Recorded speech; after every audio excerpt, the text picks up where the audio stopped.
Bonsoir, chers téléspectateurs. Bonsoir, couple, toutes les familles en train de nous suivre. Nous vous saluons tous dans le nom de Jésus. Nous sommes le couple Alain-Aline que vous connaissez et pour ceux qui ne nous connaissent pas, nous sommes les couples Alain-Aline Mwamba de la famille de cette grande famille Earth Ministries et nous nous retrouvons ensemble dans ces plateformes. C'est chaque troisième vendredi de chaque mois et dans l'émission de ce qui est sur Earth Mariage. Ok, nous sommes vraiment dans la joie de nous retrouver ce soir à travers cette chaîne de télévision dans vos demeures. Et nous profitons de l'occasion pour vous remercier de votre accueil dans vos demeures. Et nous savons ensemble, nous allons faire quelque chose ce soir. Amen. La Bible nous dit, il est bon de frères de demeurer ensemble.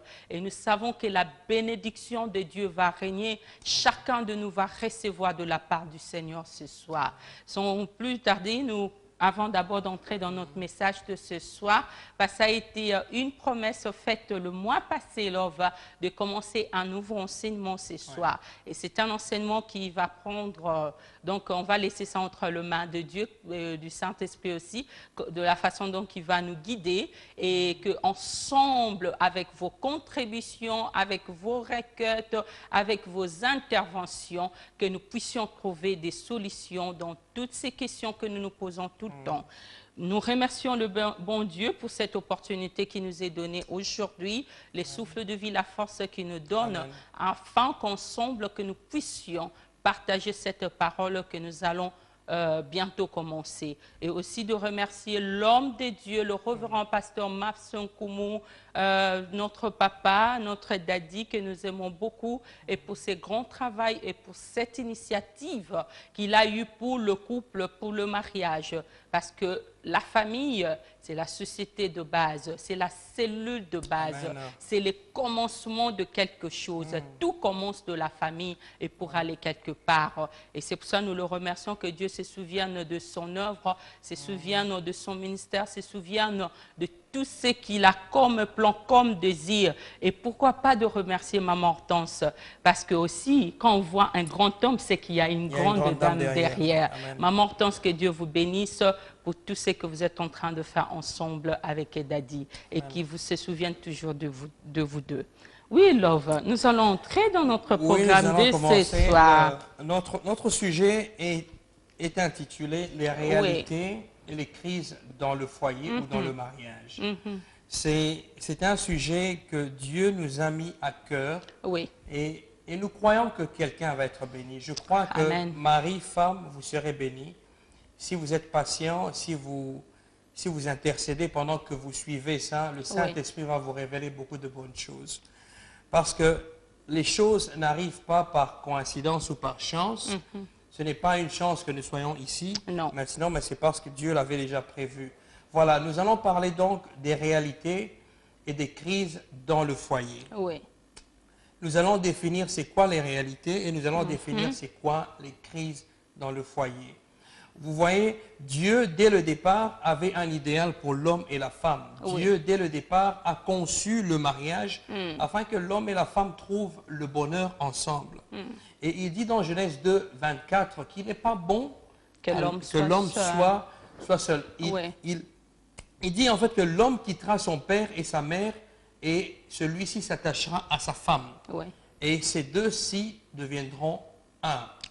Ça signifie que on a toujours dit ça, Love, donc c'est un processus. Maintenant, c'est quoi une réalité? Love, donc avant d'aller là, on veut d'abord essayer maintenant d'essayer de parler maintenant à tout le monde en train de nous suivre de couple. C'est quoi que nous allons couvrir dans ce grand thème que tu venais de mentionner qui est sur leur réalité et le crise dans le foyer. Donc nous sommes dans notre programme aujourd'hui qui sera introductif dans ce qui est de ces grands thèmes qui nous parlent de réalité et le crise dans le foyer. Donc il y aura donc le parallélisme qui aura la réalité et aussi de parler de la crise en d'autres termes, comme bientôt là tu vas essayer de nous expliquer, de faire cette différence afin que nous puissions saisir la définition de ce dont que nous allons parler un peu plus en détail, si pas aujourd'hui et puis prochainement, dans le mois qui vont suivre, nous allons essayer d'aller en détail dans quelques réalités. Et dans cela, nous allons aller de comprendre pourquoi cette crise que nous allons définir ce soir, pourquoi toutes ces réalités et pourquoi ces épreuves, pourquoi la bataille, pourquoi les combats dans le mariage, pourquoi tout ça, tout ça, tout ça. On se pose toujours des questions. Et preuve en est que l'offre, il y a même de ceux-là qui ne veulent plus entendre de mariage. C'est à cause de quelques réalités, à cause de quelques crises. Et puis nous allons aller pour voir qu'est-ce que nous allons apprendre de toutes ces épreuves. Qu'est-ce que nous allons apprendre de toutes les réalités que nous sommes en train de traverser. Mais ce sont des réalités, ça peut peut-être être l'obstacle que nous on a traversé, elles sont très différentes des autres. De quelques épreuves sont très différentes. Puisque chaque épreuve est particulière aux individus. Oui. Ce que moi je traverse ne sera nécessairement pas le même qu'un autre couple, ce que nous traversons. Donc ce sera différent.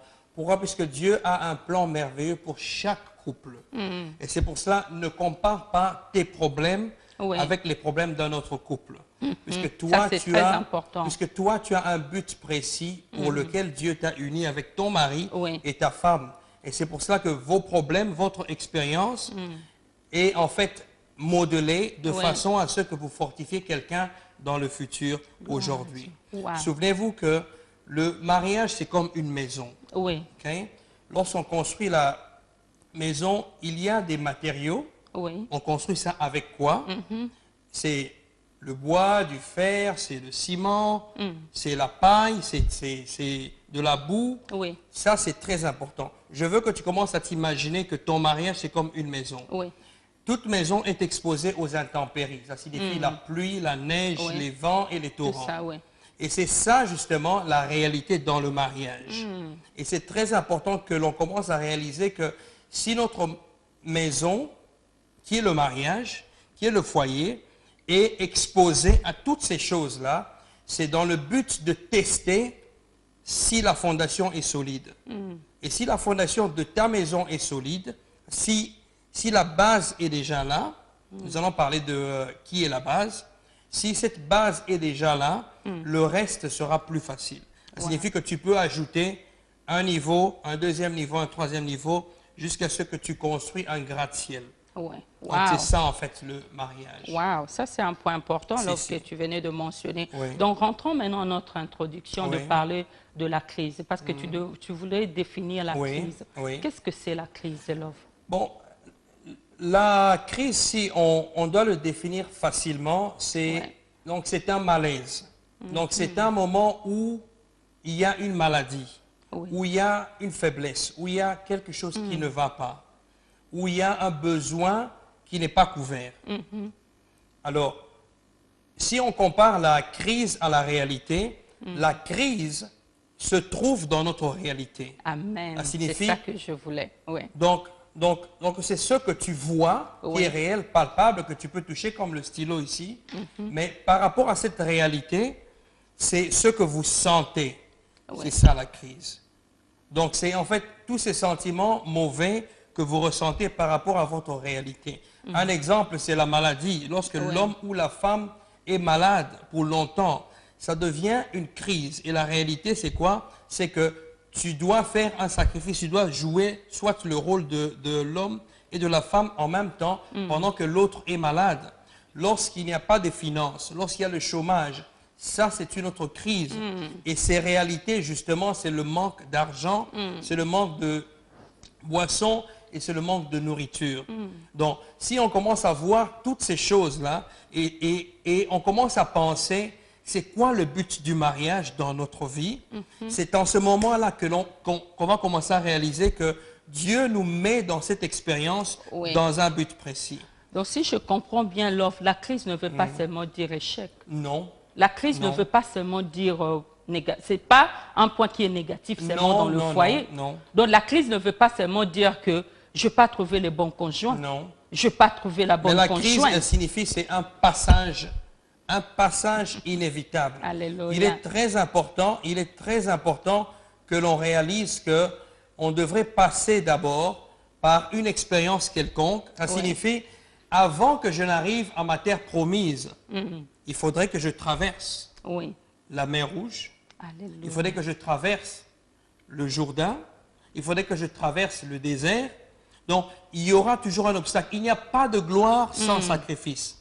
Je n'ai pas vu dans la Bible qui que ce soit qui dit que je suis arrivé à où je suis. On prend le cas type de Joseph. Oui. Joseph devait passer par beaucoup d'expériences. Et dans cette expérience, il n'était pas seul. Papa, maman, vous avez peut-être un problème dans la maison. Oui. C'est une expérience présente maintenant. C'est une réalité que vos yeux voient. C'est ce que vous voyez, c'est ce que vous traversez. Donc, c'est une crise. Maintenant, on voit d'abord c'est quoi qui se passe. Oui. Et on doit voir c'est quoi notre attitude par rapport à ce qui se passe. Est-ce qu'on est fâché? Est-ce qu'on en veut à Dieu? Et on doit aussi voir qu'est-ce qu'il faudrait faire pour justement traverser paisiblement dans les bras de notre Dieu. Wow. Je vais retourner un peu. J'ai parlé de la maison. Le foyer, c'est comme la maison. Et la maison a besoin de la fondation. Et la fondation, c'est Christ. Avec Christ, on peut facilement traverser toutes ces situations. Alléluia. Ça, c'est un point important. Donc, la crise, comme Papa Alain, moi je l'appelle Love, c'est mon chéri. Love, comme tu expliquais, c'est tout d'abord une preuve. Donc, c'est ces problèmes. Bien sûr, c'est un problème. C'est la bataille. Cette preuve, un test que tu vas avoir. Mais sache que ce n'est qu'un passage. Donc, ce n'est qu'un passage et pour t'amener à l'accomplissement de quelque chose de bien. Et c'est pour cela que nous rentrons maintenant pour définir la réalité. Amen. La réalité, c'est un fait qui est devant nos yeux. Comme je peux donner un exemple, quand on se marie, je fais face à la belle famille. Ça, c'est une réalité. Mais c'est pour ça, plus tard, dans les émissions à venir, nous allons expliquer la réalité de la belle famille dans le foyer. Parce qu'aujourd'hui, ça crée beaucoup de problèmes. Et on a tendance, quand on parle de belle famille, c'est toujours péjoratif. Quand on parle de belle famille, c'est toujours quelque chose de très négatif. Et il y a d'abord ça, on commence à attaquer du côté de belle-sœur, on attaque la belle-mère, on attaque le beau-père. Chacun a ses préférences et d'autres ça. Moi, je suis très privilégié, je suis aimé par ma belle famille. Donc, on va essayer d'expliquer ces réalités afin que nous puissions saisir. Et si la crise arrivait au niveau de la belle famille, que dois-je faire? Est-ce que ça, c'est un problème? C'est quelque chose qui va maintenant me dire, je dois abandonner ce mariage. Parce que je crois que cette famille ne va jamais changer, cette famille ne va jamais m'aimer. Ça, c'est une autre de réalité. Il y a encore une autre réalité, par exemple, l'infertilité. L'infertilité qui frappe. Et on va aller en détail aussi expliquer qu'est-ce que c'est cette infertilité. Et de voir, quand j'entre maintenant dans cette crise, dans cette preuve, dans ces tests, je vois l'histoire de Rebecca, je vois l'histoire de Sarah, je vois ce que Dieu a fait. Et qu'est-ce que ça veut dire? Ça veut dire que nous deux, même quand nous allons voir le médecin, alors moi je suis là du côté médical, on a vu toutes ces choses. Des fois même on arrive à dire, vous n'êtes pas compatibles vous deux. On croit bien que ça serait mieux de vous séparer. Mais nous rentrons maintenant dans cette crise. Qu'est-ce que Dieu est en train de dire pour un couple ce soir? Qu'est-ce que Dieu est en train de dire? Dans d'autres réalités, on peut parler de la vie sexuelle. La vie sexuelle qui est dérangée par beaucoup de couples aujourd'hui et qui est devenue encore une autre crise pour quelques-uns aussi. On va voir qu'est-ce qui se passe dans ça. On voit les problèmes de finance. La finance, l'argent, c'est aussi un problème très dangereux. Donc, qu'est-ce qu'on devait faire pour essayer maintenant de surmonter cela? On voit encore une autre réalité. Les enfants. Les enfants qui sont là ont une grande bénédiction qui vient de la part de Dieu. Mais maintenant, des fois, on les utilise différemment. Des fois, on les a, on ne comprend pas. Est-ce que cette réalité-là du mariage, et quand j'entre dans cette crise, ou bien il y a la rébellion au niveau des enfants, il y a la maladie qui frappe, cela veut dire que ça, c'est pas bon. Par exemple, des couples qui se retrouvent avec un problème de sang et qui affectent, est-ce que cela veut dire que non? Donc, on va... ça, c'est vraiment intéressant. Téléspectateurs, on va essayer de couvrir la majorité de ces crises. on ne pourra pas tout couvrir, mais Oui. on va essayer de généraliser beaucoup plus Oui. aussi, puisque ta réalité, comme on l'a dit ici, n'est pas ma réalité. Non. Ton expérience n'est pas mon expérience. Donc, c'est très important que l'on comprenne ça. Mais c'est très important aussi de comprendre Oui. le but des réalités ou des crises dans le foyer. Dieu veut nous apprendre quelque chose.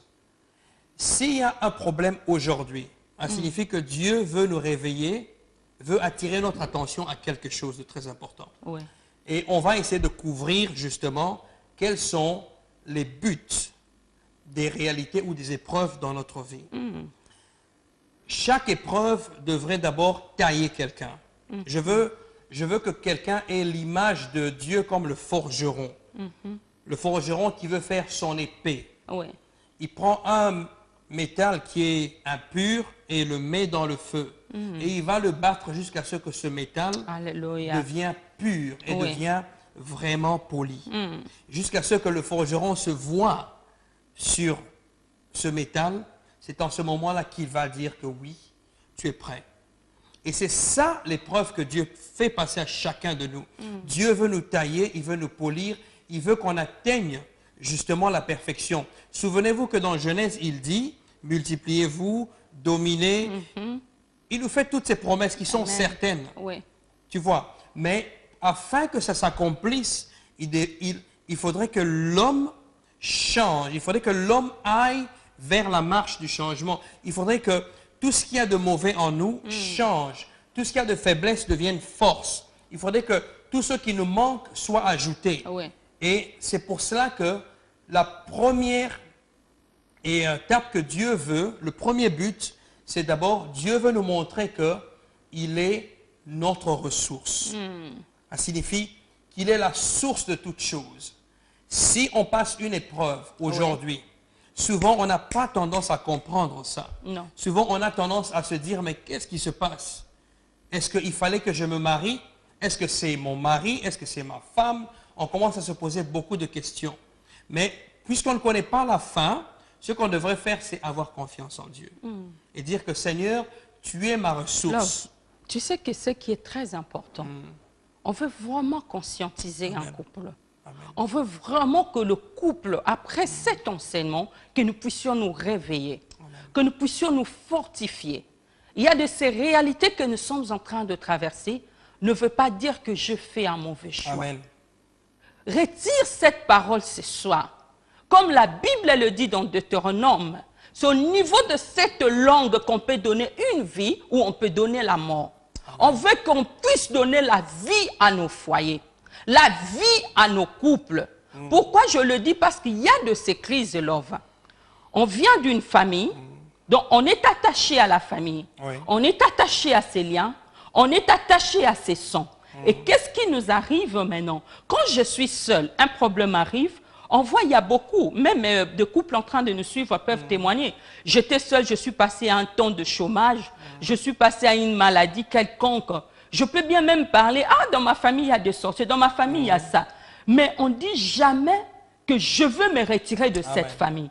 Même si tu te retires de la famille, tu suis le message. Mais il y aura un jour que le Saint-Esprit va te réveiller pour réveiller ton esprit, que tu sauras que ma famille reste quelque part. On peut rentrer dans l'épreuve de Joseph.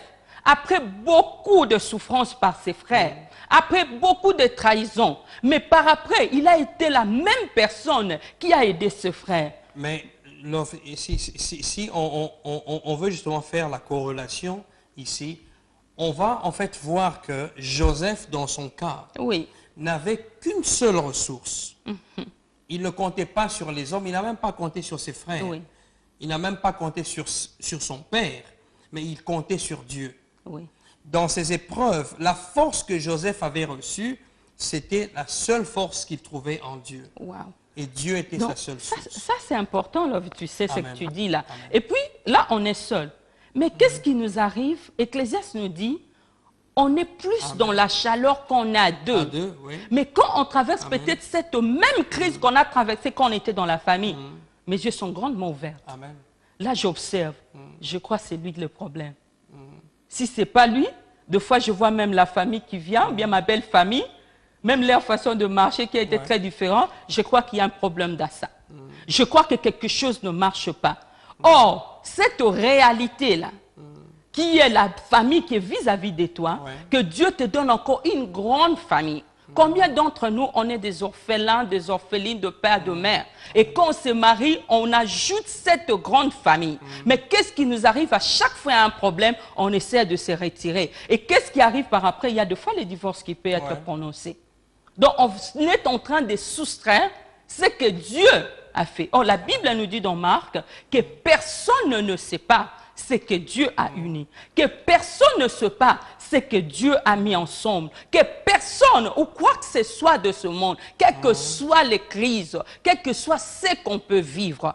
C'est pour ça que la ligne est ouverte maintenant. Si tu as une intervention à faire, tu as une requête de prière, tu as une contribution, sentons-nous libres. Nous voulons qu'ensemble, des couples avec beaucoup d'expérience, même si tu as fait même 1 mois dans le mariage, ces secrets-là, de t'avoir gardé 1 mois dans ton mariage, tu veux le partager. Dans cette crise que tu as traversée, dans ce que tu as vu, même si tu as condamné ton conjoint ou ta conjointe de ce qui t'est arrivé, nous voulons partager et prier ensemble, afin que nous puissions saisir cette crise qui est une preuve, comme Papa Alain l'a expliqué, un passage qui nous amène à notre accomplissement. Mais maintenant que tu puisses comprendre, nous voulons vraiment rentrer dans nous-mêmes. Nous voulons changer nos pensées, que ce soit les bonnes pensées. Parce que la Bible nous dit dans Isaïe, les pensées de Dieu ne sont pas nos pensées, love, hein, et les voies de l'Éternel ne sont pas nos voies. Donc nous voulons rentrer de saisir cette opportunité afin que nous puissions comprendre qu'est-ce que Dieu nous dit aujourd'hui. Qu'est-ce que c'est Dieu-là est en train de parler à un couple ce soir. Love, il est très important que l'on prenne des... Alléluia. Alors, nous allons d'abord stopper de prendre la personne qui est en ligne. Allô, Kola? Oui, allô, bonsoir, papa et maman Aline. Bonsoir. C'est la sœur Sandra. Oh, bonsoir, la Sandra. Que Dieu vous bénisse, maman. Quelle est votre contribution? Au fait, j'ai suivi les enseignements que papa Alain venait de dire tout à l'heure. J'avais juste une question sur la crise, au fait. Donc, j'avais une question à poser. Et ma question sera celle-ci. Que faire parce qu'il se fait que les gens, deux fois, ils sont mariés, sans pour autant, l'homme ne sait pas que la femme ne peut pas concevoir. Oui. Vu qu'ils s'aiment et tout. Oui. L'homme épouse sa femme, et arrivé à la maison, la femme a des problèmes pour concevoir.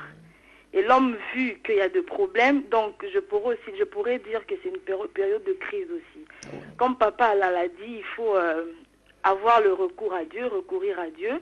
Et l'homme, au lieu de recourir à Dieu, il s'en va voir ailleurs pour dire qu'il donne des raisons que la femme ne peut pas concevoir et tout. Peut-être qu'ailleurs, il pourra trouver mieux. Donc, sur ce cas, j'allais demander un peu quels conseils vous avez à nous donner. Merci beaucoup, la Sandra, pour cette question.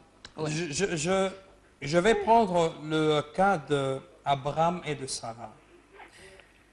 La Bible ne le dit pas, mais quand Abraham et Sarah se sont mariés, Abraham ne savait sûrement pas que Sarah ne concevait pas.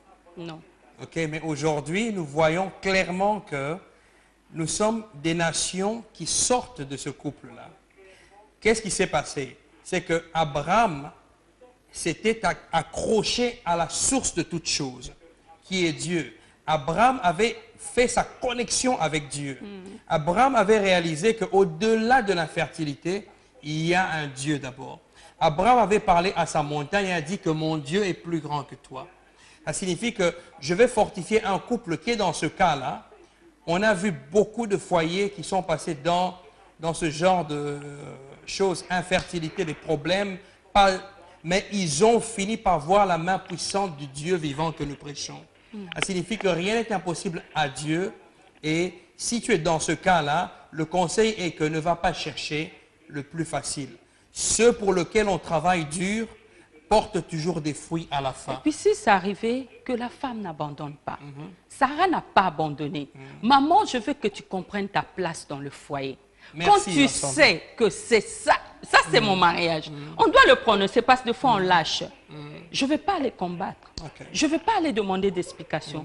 Je ne vais pas aller chercher à savoir le raison. Moi, je reste à mon poste comme Habakkuk. Et à mon poste, je vais recevoir Même ma si ça solution. tarde. Oui, elle finira par s'accomplir. Amen. Rentre encore à Certainement. l'histoire de Pénina et de Anne-Love. Amen. Mais quand toi, tu sais c'est ton poste, sache qu'à partir de toi, il y aura un fils de promesse qui sortira. À partir de toi, il y aura une fille de promesse. Merci beaucoup, la Sandra. Un bonsoir à Gauthier et bébé Kian. Que Dieu vous bénisse. Merci. Amen. Nous allons continuer, Love. Voilà, donc, dans le but de notre crise, Oui. en fait, c'est que Dieu veut nous montrer qu'il est la seule source. Il est la seule ressource. La ressource, c'est où l'on va puiser. Ça signifie, si tu n'as pas 10 livres, tu ne peux pas t'acheter à manger. Donc, tu as besoin de cette ressource-là. Tu as besoin de ces 10 livres-là. Imagine que tu as besoin de telle somme pour accomplir telle chose. Oui. Donc, maintenant, Dieu va prendre cette place-là. Dieu devient réel dans votre situation. Dieu devient un Dieu réel dans votre maison. Dieu devient ce Dieu-là qui est la priorité dans la maison. Love, si on comprend bien, donc tu nous dis dans n'importe quelle crise que vous pouvez Amen. traverser, Amen. sachez-le que le secours, c'est Dieu. Amen. Même la Bible dit dans Psaume, d'où me viendra le secours? Amen. Le secours me vient de celui qui a créé les cieux et la Amen. terre. Amen. Je lève mes yeux vers la la montagne. montagne. Et d'où Amen. me viendra le Amen. secours? Donc, dans cette détresse, dans cette crise, comme tu l'as dit, sache qu'il y a ces dieux. Ne cherche pas à aller à faire asseoir la famille, Non. avoir toute la communauté, avoir tout le monde à chercher à avoir des explications. Parce que ce n'est que Dieu qui sonde le cœur. Ce n'est que Dieu qui connaît les fins fonds de nos pensées, Amen. qui connaît ce que toi tu penses, ce qu'il y a au-dedans de moi. L'homme ne peut pas le voir. Mais si on veut pénétrer de l'autre côté, à comprendre ce qu'il y a d'extérieur ou ce qu'il y a de notre monde, ce n'est que dans le Seigneur. Donc, on doit atteindre ce niveau où on dit, comme Psaume 23, Oui. l'Éternel est mon berger, je ne manquerai de rien. Alléluia. Si réellement Dieu est notre berger, nous saurons que, quoi qu'il arrive, Oui. quelle que soit la réalité que je vois, je ne manquerai de rien. Alléluia. Il n'y a pas d'enfant, tu ne manqueras de Alors, rien. nous allons stopper de prendre la personne qui est en ligne. Allô, Cola? Allô? Maman Aline Papa Alain, Allô? Bonsoir. Bonsoir. Quel est votre nom? Vous nous appelez d'où, s'il vous plaît? c'est joli. Je vous Oh, appelle de- bonsoir, maman Bonsoir. Julie. Quelle est votre Bonsoir. intervention, mamie? Bon, je suis très édifiée par votre exhortation. Merci. Sur la crise surtout.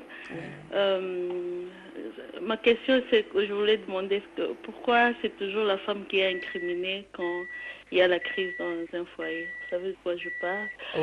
Et une seconde chose, je voulais que vous parliez aux couples, surtout aux hommes.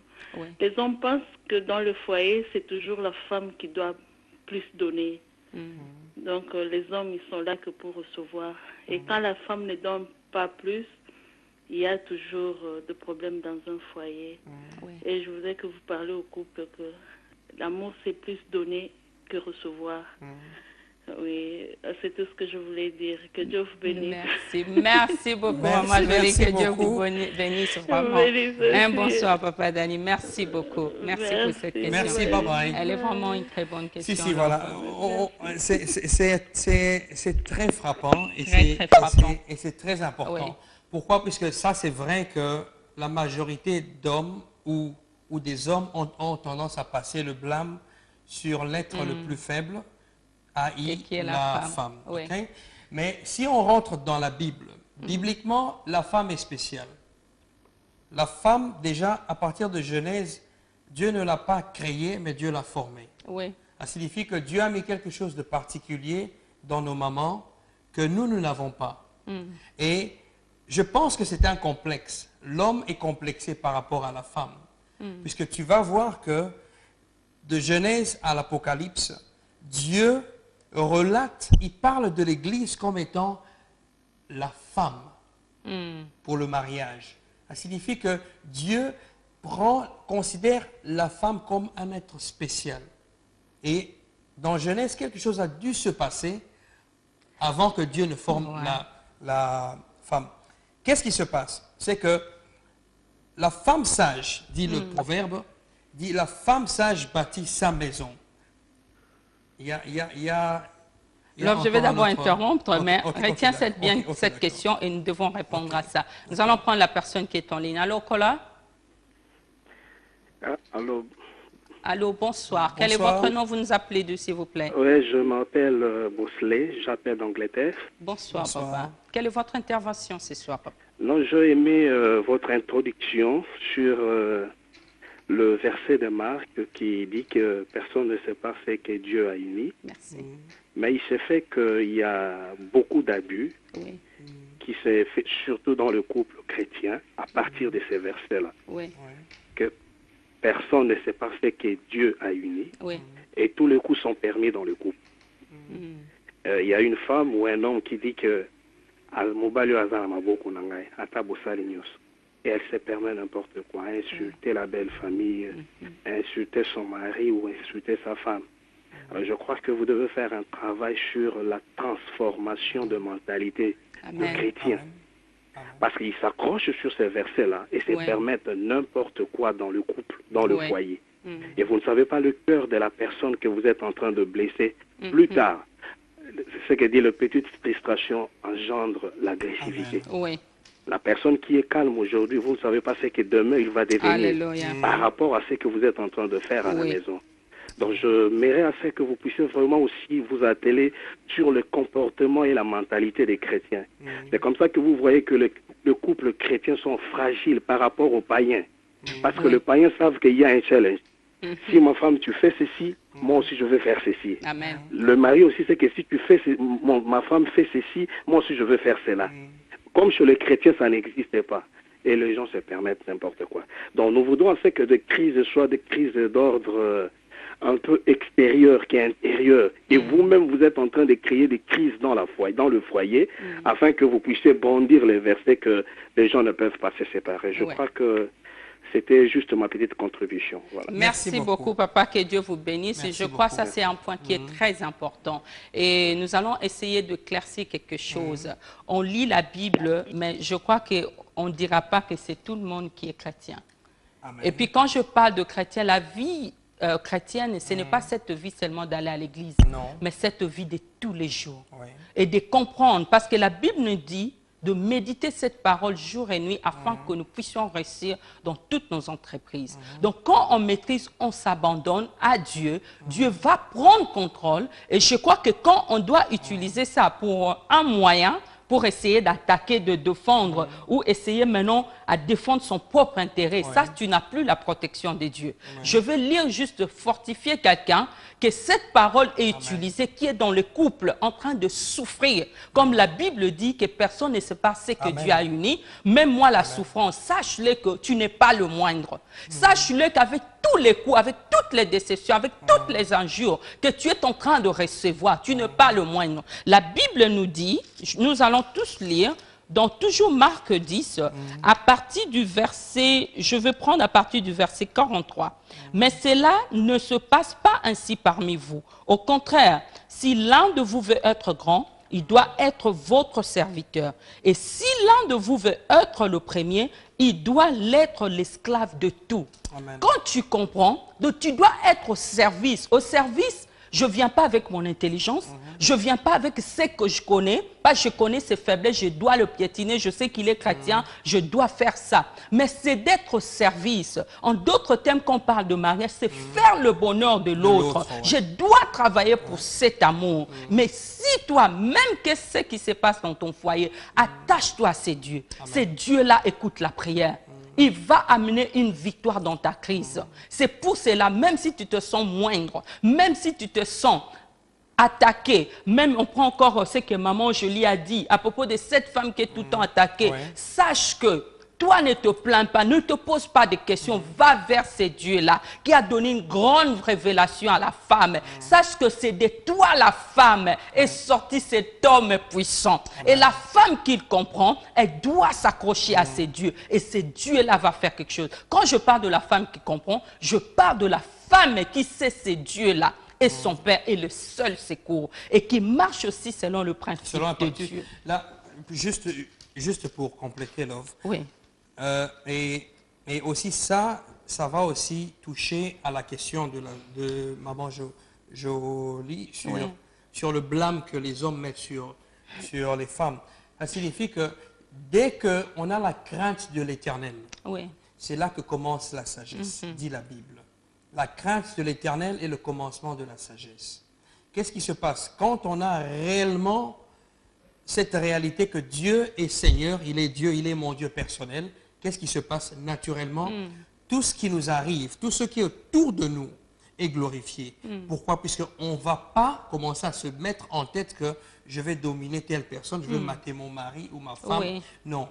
On va commencer à faire les choses selon l'Éternel pour faire plaisir à Dieu d'abord et le reste va suivre après.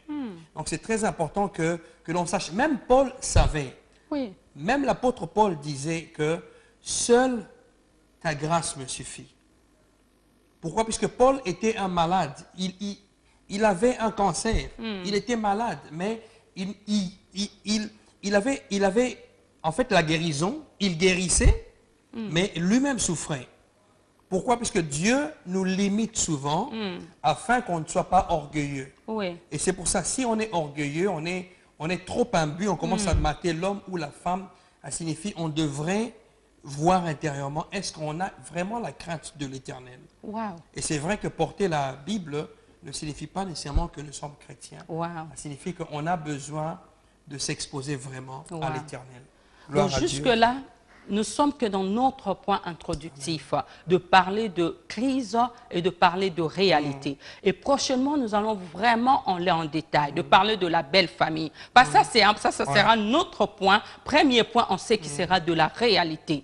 Parce que c'est un point qui dérange beaucoup. Et maintenant, quand déjà même, on a des conseils qu'on donne même aux jeunes mariés, à ceux qui veulent se marier, entrer aussi dans ce même chemin. Tu dois déjà faire attention. La belle famille, c'est là. Donc, même nous autres aussi, quand nous sommes mariés, c'était ça qu'on avait. Donc, tu ne vas pas grandir, tu ne vas pas comprendre que j'ai maintenant cette grande famille avec moi. Et dans la famille, même dans nos propres... réalité, justement. Alléluia. Même dans nos propres familles, chacun de nous a ses caprices, chacun de nous a son comportement, mais on arrive à supporter cela. Mais quand je viens pour m'adapter, parce que le mariage et l'œuvre, Dieu l'a donné à un homme et à une femme. Amen. Donc, en d'autres termes, Dieu n'a pas donné le mariage à un garçon et à une fille. Donc, Dieu nous a préparés. Et c'est pour cela, si aujourd'hui nous traversons de problèmes, alléluia, nous allons d'abord prendre la personne qui est en ligne. Allô, Cola? Allô, bonsoir. Allô, bonsoir. Allô, bonsoir. Bonsoir. Si vous pouvez vous éloigner de la télé pour nous parler, parce qu'on attend que l'écho de la télé. Nous allons continuer, essayer toujours de nous appeler. Nous n'allons pas manquer de répondre à votre coup de fil. Merci. Alléluia. Donc, là, nous allons continuer. Donc, comme on disait, Dieu nous parle d'un homme et d'une femme. Donc, en d'autres termes, Dieu parle d'abord, je suis l'initiateur de ce mariage. C'est moi l'instituteur divin de ce mariage. C'est moi qui t'ai placé là, dans cette maison-là. C'est moi qui t'ai placé dans ces couples. C'est moi qui veut que vous puissiez être ensemble et de deux là pour devenir un seul être. Alléluia. Nous allons prendre la personne qui est en ligne. Allô, Cola? Oui, bonsoir, papa et maman. Bonsoir. Merci vraiment pour l'enseignement de ce soir. Merci beaucoup. Quel est votre nom? Vous nous appelez d'où, s'il vous plaît? Mon nom, c'est Mireille. Je vous appelle depuis Liverpool. Bonsoir, maman Féniré. Quelle est votre intervention, maman?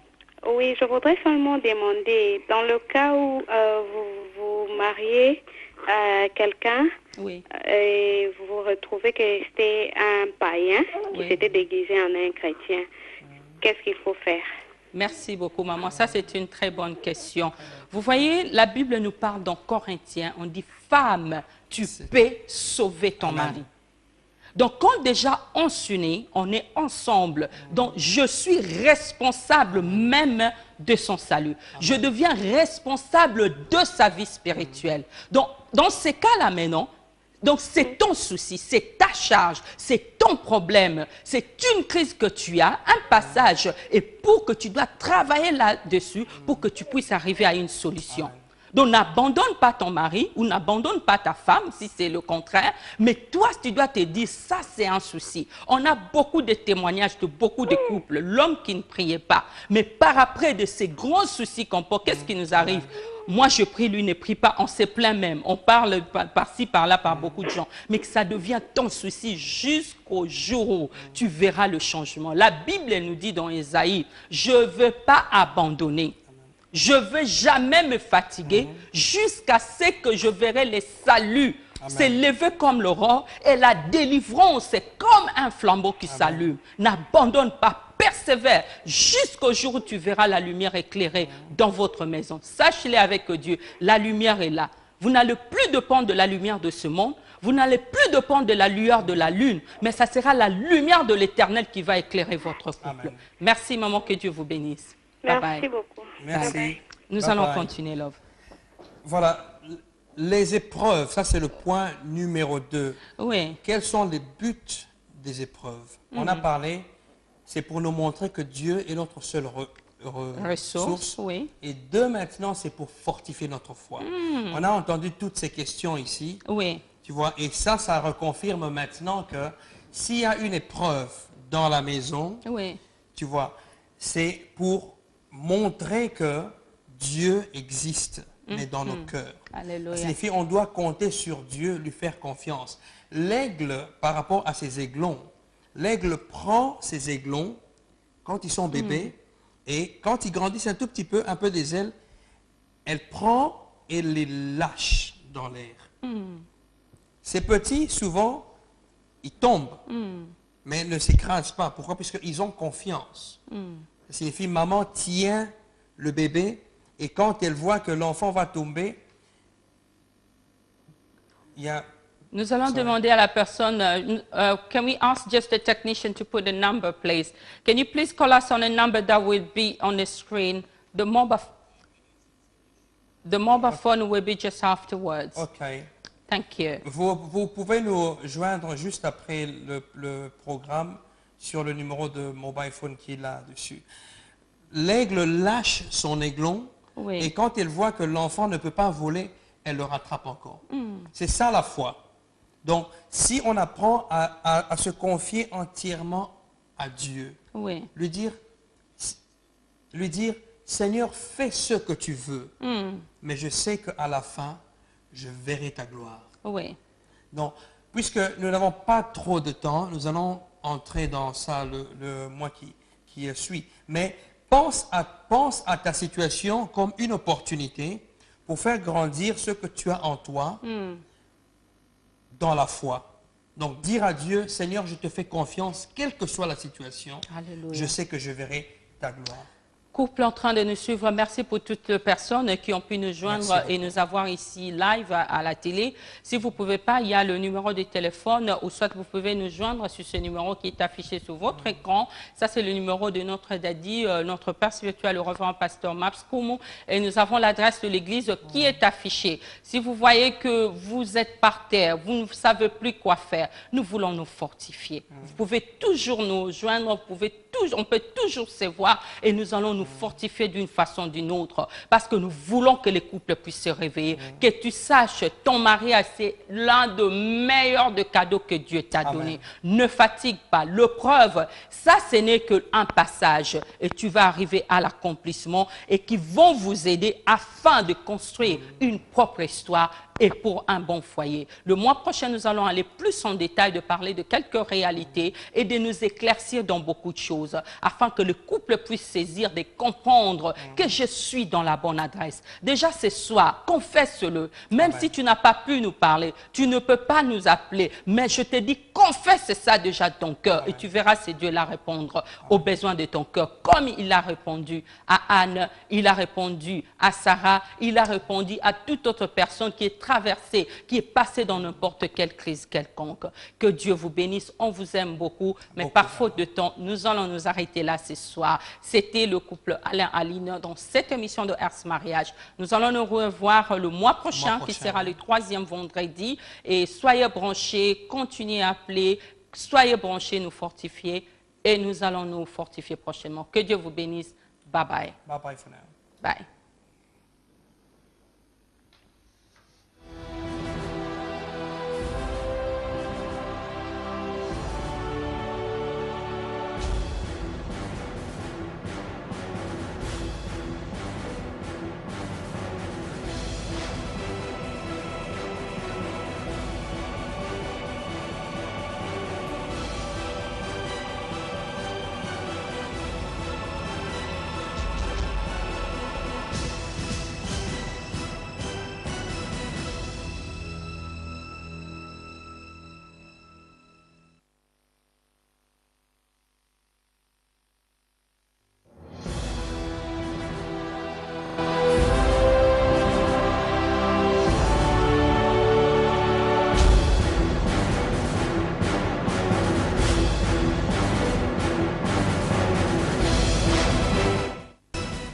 Bonsoir chers téléspectateurs.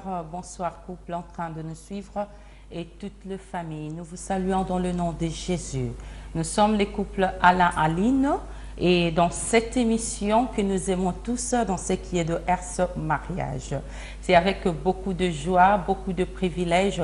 À chaque fois, nous avons cette opportunité de nous présenter ici sur ces plateaux, dans vos maisons, à travers cette chaîne de télévision. Et nous ne manquerons pas alors à remercier le bon Dieu et pour cette opportunité qui nous donne cette faveur, ce souffle de vie, sa force d'énergie, être à mesure de bouger, de parler librement, sans interruption, sans blocage, sans problème. Nous sommes très reconnaissants aussi à l'initiateur de cette émission qui est le révérend pasteur Mapps Nkumu et nous remercions le bon Dieu pour sa vie et pour sa charmante épouse maman Hortense Nkumu. Que Dieu se souvienne de leur grand travail qu'ils sont en train de faire et ces grands réveils qu'ils sont en train d'amener, pas seulement ici à Londres, mais c'est dans le monde entier. Et sans plus tarder, nous allons entrer dans notre thème que nous avons débuté le mois passé, qui est sur la réalité et la crise dans le foyer. Pourquoi la réalité et la crise dans le foyer? C'était un programme introductif le mois passé et nous continuons toujours dans notre introduction parce qu'aujourd'hui nous allons essayer de faire la récapitulation de ce dont que nous avons parlé le mois passé et aussi essayer encore d'aller un peu plus en détail de parler de réalité et de crise. Il y a aussi faire la différence de quelques points que nous attendons quand on parle de la crise, rapport qu'il y a avec preuve, avec test, parce que c'est très important. Nous allons prendre un peu beaucoup de temps dans cette introduction pour que nous puissions saisir ces réalités, ces crises qui nous dérangent. Chaque être humain, désire de savoir accepter et être apprécié. Et ce qui est très important, les couples devraient être les lieux par excellence, où nous pouvons combler tous nos besoins fondamentaux. Absolument. Et maintenant, nous sommes dérangés, on ne comprend pas. C'est ça, nous voulons d'abord que tu puisses encore nous redéfinir cette réalité, cette preuve ou des crises que nous sommes en train de traverser et d'aller encore en détail, de pouvoir nous dire pourquoi toutes ces épreuves, quelles sont ces réalités. Par après, nous allons mentionner quelques points de ces réalités que nous traversons dans le foyer. Et pas seulement cela, malgré que nous n'allons pas aller en détail ce soir, mais nous allons essayer de mentionner ces points. C'est pour cela nous lançons cet appel, sentons-nous libres. Cette émission, ce n'est pas seulement nous qui sommes ici sur ces plateaux, les couples à la ligne, mais c'est pour tout le monde. Des couples en train de nous suivre, deux hommes, deux femmes mariées, des femmes qui ont des expériences, qui peuvent aussi contribuer, et même aussi des hommes de Dieu, des serviteurs, servantes de Dieu. Tu as un point, tu veux contribuer, sens-toi libre. Tu veux faire la demande de prière, sens-toi libre. Tu veux parler, témoigner aussi ton Dieu au travers de ces réalités. Parce que tout cela, ensemble, ça sera de points de réponses qui vont nous aider afin de trouver des solutions qui seront très solides et qui seront tellement très forts et très complexes pour trouver des réponses dans des questions que nous nous posons. Et des couples aussi qui sont dans ces crises, qui sont en train aussi d'être face à ces genres de réalités que nous allons tout à l'heure mentionner, de pouvoir aussi ensemble, de pouvoir s'entraider pour trouver des solutions. Parce que la vie de couple n'est pas une vie facile. Non. Elle est très complexe. C'est pour ça que nous voulons oui, mais agréable. C'est pour ça que nous voulons profiter de cette occasion, chacun d'entre nous, de pouvoir partager et d'aller en détail. Merci, Love. Merci, Love. Donc, on avait parlé la fois dernière, on a défini c'est quoi la réalité, c'est quoi une crise, c'est quoi une épreuve. Oui. Mais je vais encore reculer un peu pour, afin qu'on ait une compréhension un peu plus claire de ce sujet, puisque ce sujet est au cœur de la famille, au cœur du mariage. Puisqu'il y a des gens qui, en fait, pensent que, puisque Adam et Ève étaient heureux dans le jardin, et puis le péché, après ils étaient encore heureux, ils ont eu des enfants, c'était facile.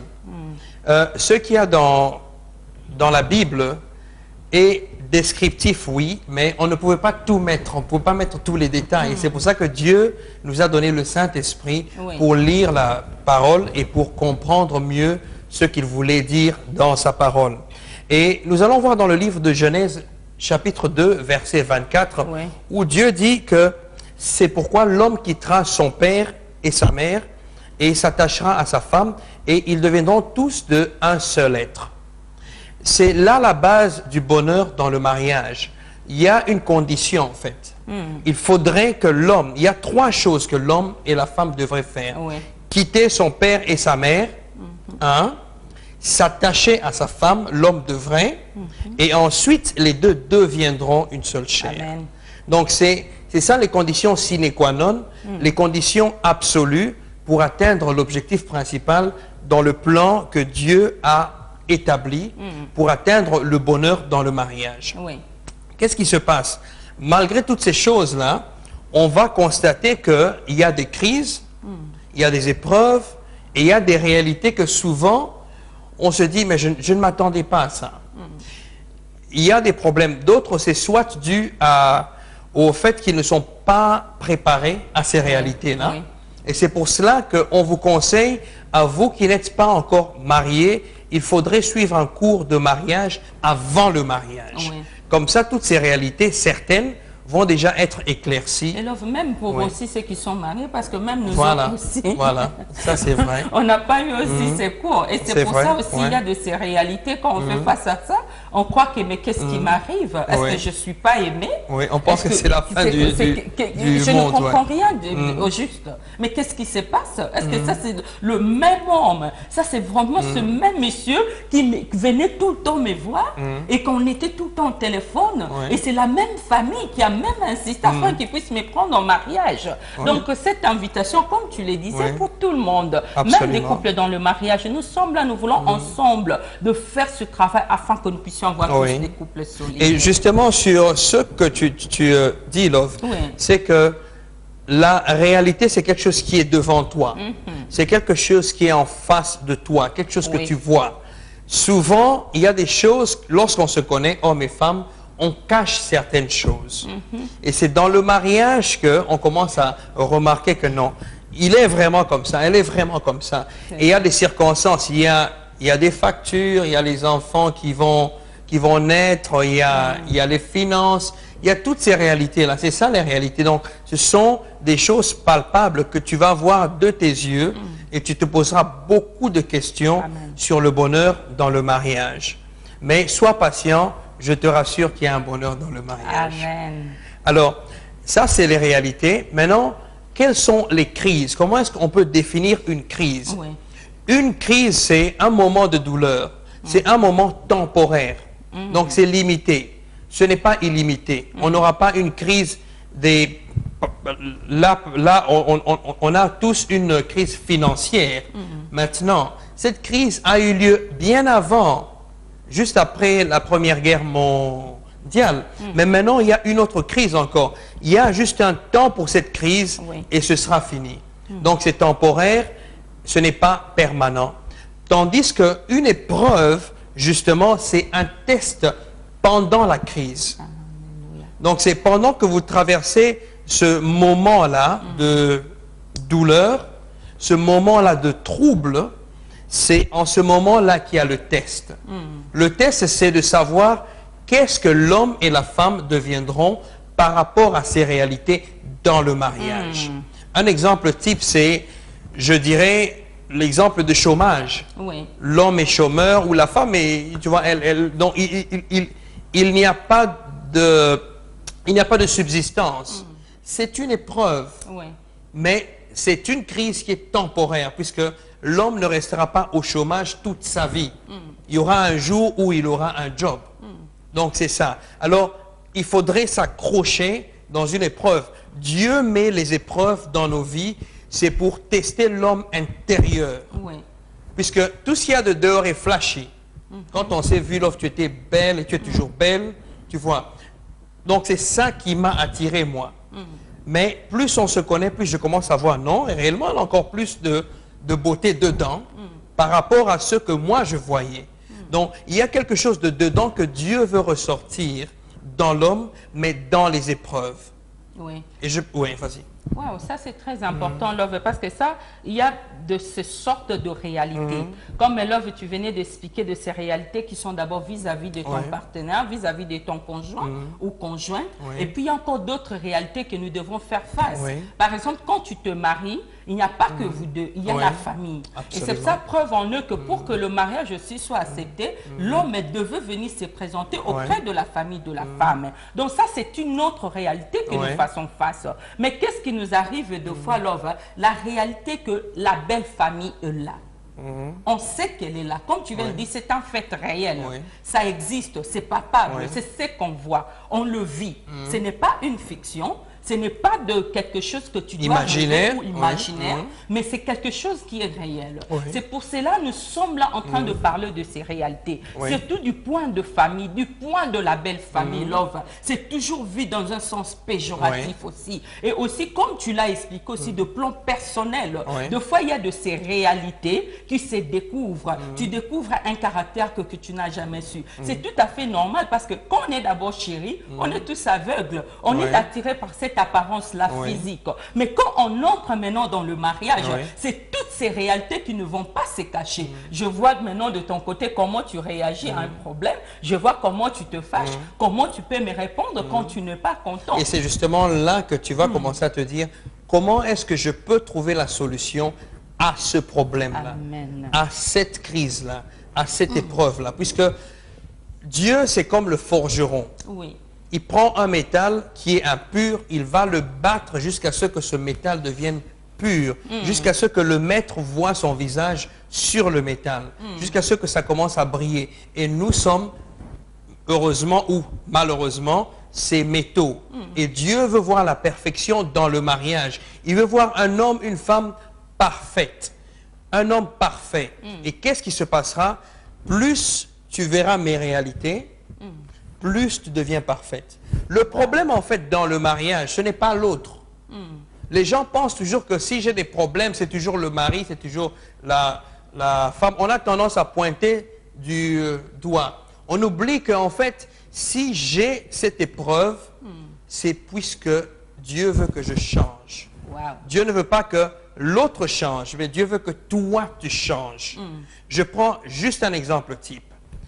Si tu as un mari qui est très impatient, il se fâche tout le temps, tu vois, qu'est-ce que Dieu veut faire? Il ne veut nécessairement pas le changer lui d'abord, il veut te changer toi par rapport à la patience. Il voudrait que tu sois plus patiente ou plus patient, si c'est la femme. Alors, qu'est-ce qui se passera? Graduellement, quand toi tu changes, tu remarqueras que l'impatience qui était dans l'autre va disparaître. Pourquoi? Puisque tu commences à le comprendre, à la comprendre, et il va commencer à se poser la question, au fait, mais elle me comprend, on dirait. On dirait qu'elle vit ma réalité à moi. En fait, c'est question de réalité personnelle, individuelle, que nous devons comprendre et avancer ensemble, mais dans l'amour. Le plus important, c'est de marcher toujours dans l'amour. Et 1 Corinthiens 13 dit, justement, que l'amour est patient. Justement, si c'est dans la Bible, c'est que Dieu veut nous enseigner quelque chose. Et puis Matthieu aussi, chapitre 22, 39, je crois, nous dit que tu aimeras ton prochain comme toi-même. Donc tout commence d'abord toi-même, parce que quand tu ne t'aimes pas, tu ne comprends pas cet amour, tu ne comprends pas des genres de réalité de la vie, ça te sera très difficile de pouvoir aussi aimer l'autre. Donc tu dois, de cette même façon que tu dois t'aimer, de cette même façon que tu acceptes réalité, que tu acceptes tes défauts, que tu t'acceptes dans tes faiblesses, c'est de cette même façon que tu dois accepter l'autre. Et ces prochains-là que nous avons de tous les temps, l'ami de tous les jours, que nous sommes là à n'importe quand, c'est ton conjoint, c'est ta conjointe. Vous vous voyez tout le temps, vous êtes là tout le temps ensemble. Et à plus forte raison, ces réalités maintenant nous entrent maintenant dans les crises. Qu'est-ce qui nous arrive? Le diable est très rusé. Il ne vient que pour dérober, il ne vient que pour déranger de foyer et nous amener jusqu'à la mort. C'est pour cela que nous sommes là, dans ces crises et de réalités dans le foyer, pour nous réveiller nous tous, afin que nous puissions comprendre, pour pour que la stabilité puisse venir, ça doit venir de ce travail de couple. Amen. Ça doit venir de vous deux. Pas d'une seule personne, ou bien de l'homme tout seul, ou bien de la femme. Mais nous parlons de ces deux personnes. Qui deviendront à la fin une seule chair, un seul être. Wow, souvenez-vous que il y a des frères qui nous appellent sur le mobile phone. Je ne pourrais pas prendre les coups de fil sur le mobile phone. Si vous pouvez patienter, voir le numéro qui sera affiché dans peu de temps. Merci. Voilà. Il y a toujours une réalité dans le mariage. Et c'est laquelle? C'est que les deux êtres qui sont dans le mariage ne sont pas les mêmes. Non. L'homme et la femme sont différents, mais ils sont complémentaires. Oui. Et c'est justement dans cette complémentarité qu'il y aura des conflits. Et c'est une réalité aussi. Et c'est une réalité, voilà. Donc ça, c'est inévitable. C'est absolument. Inévitable, oui. La façon dont toi tu réfléchis est très différente. Différent et même de la le tienne. femme, le maman peuvent le témoigner. Et même le papa aussi peuvent le témoigner. Mais qu'est-ce qui nous arrive? Ça nous amène deux fois dans le crise love. Ça nous amène deux fois dans le sens négatif, où on commence maintenant à insulter, où on commence à diminuer l'autre, où on commence maintenant à s'accrocher à ce qui est de ces négatifs. Mais nous venons là pour parler de ces réalités. Réalités d'abord de l'homme et de la femme ensemble qui sont différentes. Même de notre apparence physique, Dieu nous a créés différemment. Même le jour de la création, on voit que c'est aussi différent. Absolument. Notre façon de réfléchir. Et on voit aussi beaucoup de messages, surtout avec notre daddy aussi. Il donne beaucoup de ces exemples de ces femmes. Donc la femme qui se connaît, la femme qui comprend, elle doit comprendre, je ne réfléchis pas de la même façon que mon mari. Et l'homme aussi de son côté, c'est une réalité. Donc nous ne sommes pas là pour pouvoir prendre de parties prises, mais c'est pour nous faire comprendre, nous faire saisir. Ce sont des réalités. Et ces réalités, quand ce n'est pas compris, ça nous amène dans des crises, dans des douleurs. Ça nous amène dans des moments où on ne comprend pas. Un passage qui est très douloureux. Mais nous venons là pour te dire, ce passage-là est temporaire. Que tu ne comprenais pas, que l'homme et la femme ne peuvent pas réfléchir de la même façon. Ce sont des êtres tout à fait différents. Mais Dieu nous a créés différemment. Ce qui rendra cette crise ou cette épreuve facile, c'est le matériel ou la fondation que vous avez.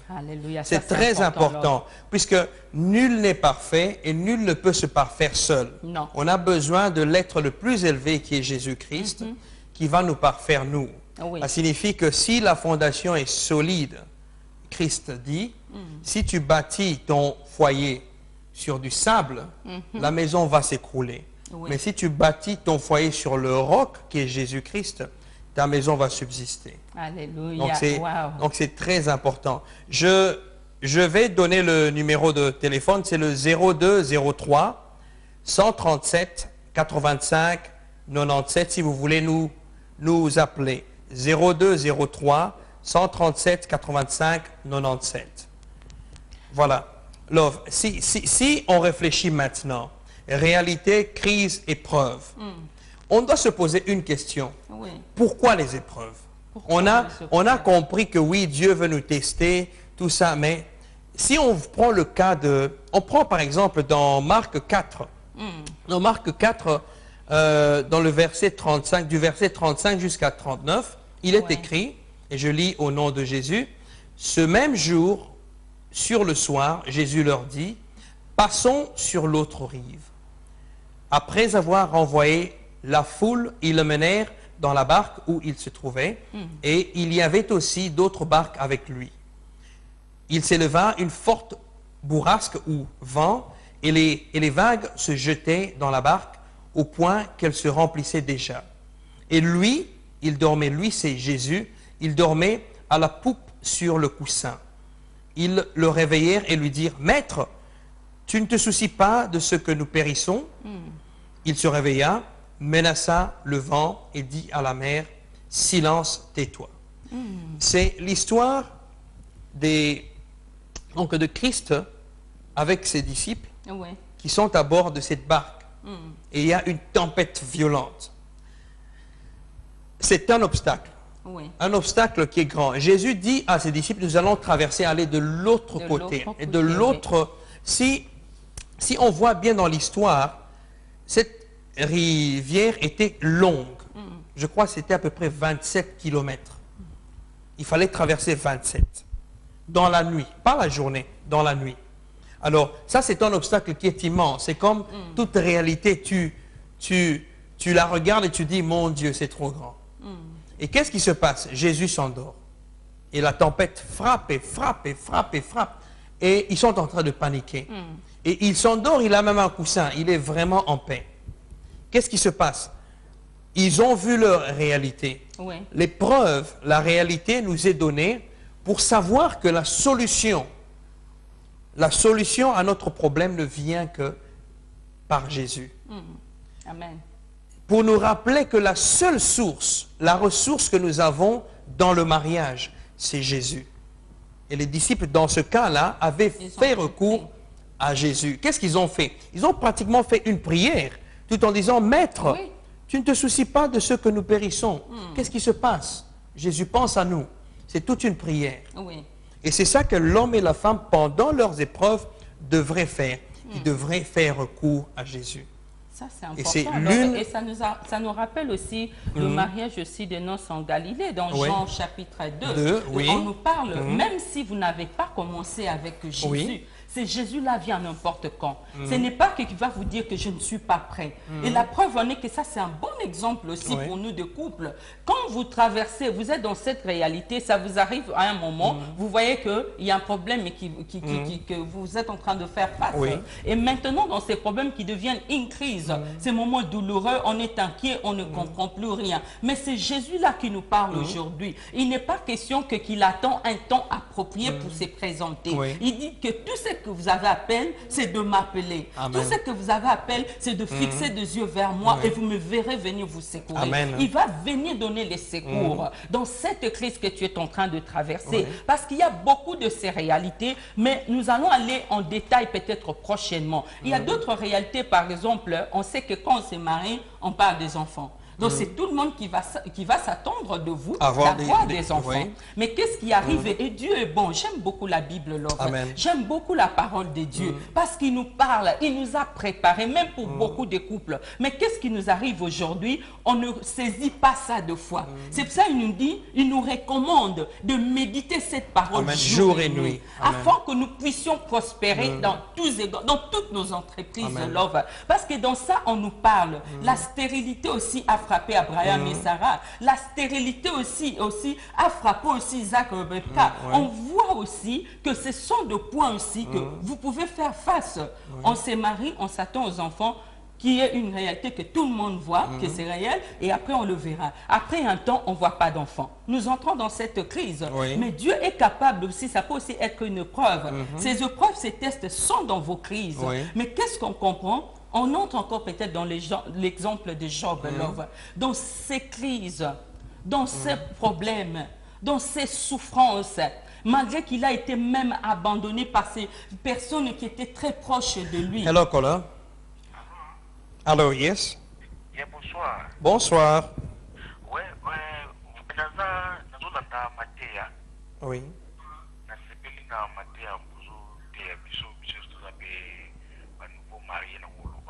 Merci. Le problème, c'est que papa allait na maman Aline,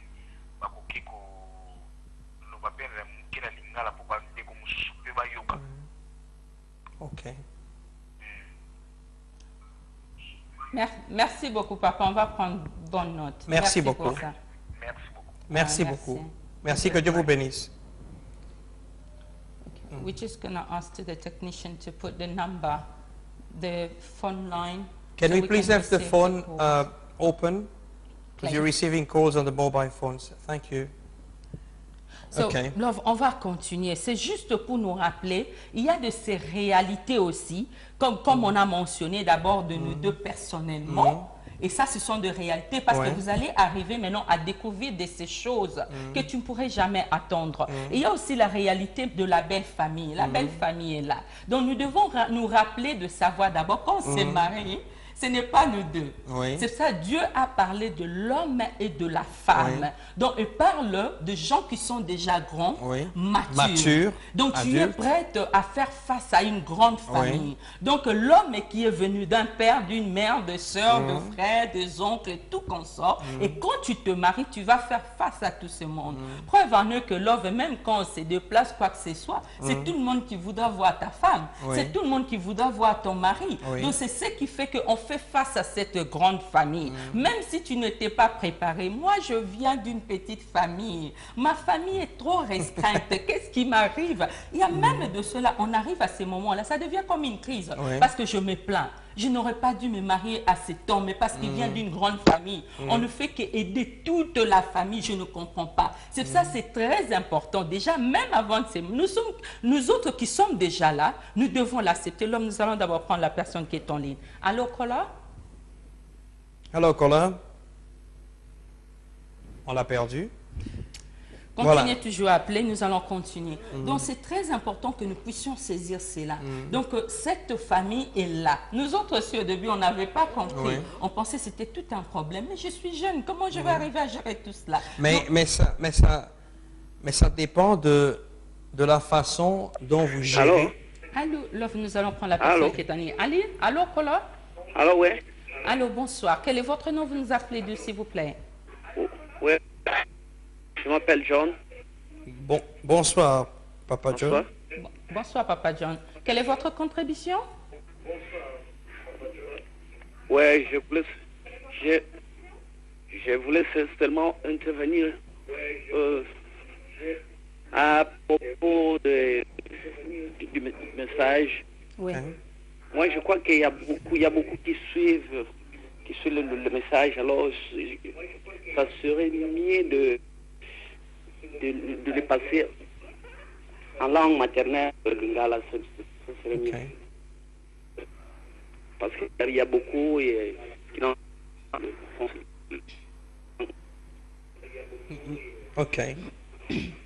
Merci, Papa John. Merci pour ce message. Et je crois que peut-être ce que nous allons faire, parce que depuis qu'on a commencé nos émissions, ça a toujours été fait en français. Oui. Alors peut-être ce qu'on pourra faire, on pourra commencer à voir des Allô? interprètes. Allô, papa? Allô? Oui, yes, good evening. Good evening. Hello. My name is Christian. What's your name and where you calling from? My name is Christian. Hello, Hi, Christian. hi, Christian. What do you want the Christian Lord from to do Health for you? Ministries. Yes. My sister, I just wanted to say that I blessed God for your program. It's really edifying. And as I can see you and Papa Ale on this, you look absolutely beautiful. May God bless you. May God bless the work that you're doing. May God bless you, because I know that I'm young as well. And soon I'm going to get, in a couple of years, get married. But the message you're giving is really edifying. May God bless you guys so much. Thank you very much. Thank you, Christian. Thank you. Thank you. Thanks for the encouragement. Thank you so much. Thank you. Bye-bye. Donc, Love, nous allons continuer. Ça, c'est vraiment important. Oui. Donc, fais face à la famille et c'est Oui. très important que nous devons nous être préparés à ça. Oui. Nous autres qui sommes déjà dans le mariage, nous devons apprendre parce que ça, c'est comme si tu venais maintenant avoir une autre famille. Et c'est Oui. tout à fait normal parce que vous ne vous connaissez pas. Oui. Donc, vous allez faire face à de nouveaux comportements. Oui.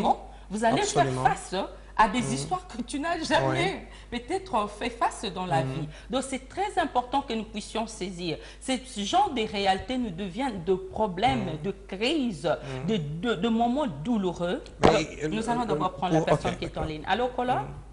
Allô? Allô, Allô? bonsoir. Quel est votre nom? Vous nous appelez d'où, s'il vous plaît? Je m'appelle Émilie, j'appelle de Londres. Bonsoir, maman Émilie. Bonsoir, maman Quelle est Émilie. votre contribution? Bonsoir, maman Aline. Bonsoir, papa Alain. Bonsoir. Je vous aime beaucoup. Et surtout, j'aime l'habillement. Merci beaucoup. C'est très joli. Merci beaucoup. Ok. Bon, ma contribution est celle que vraiment le message est très réconfortant. Merci. Ça m'aide beaucoup. Merci. Chaque fois que je vous suis à la télé, j'apprends beaucoup. Merci beaucoup. Et je et surtout, Merci. m'aide à tout moment. Merci beaucoup. Vraiment, merci. Que Dieu vous bénisse.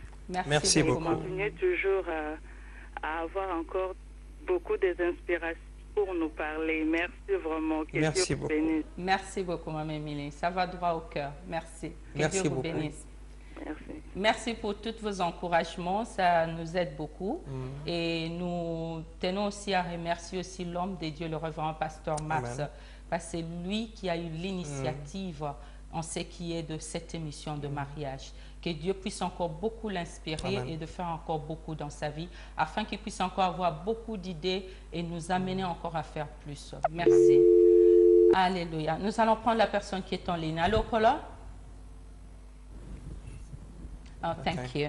Nous allons continuer. Donc, on est en train de parler de ces réalités. Oui.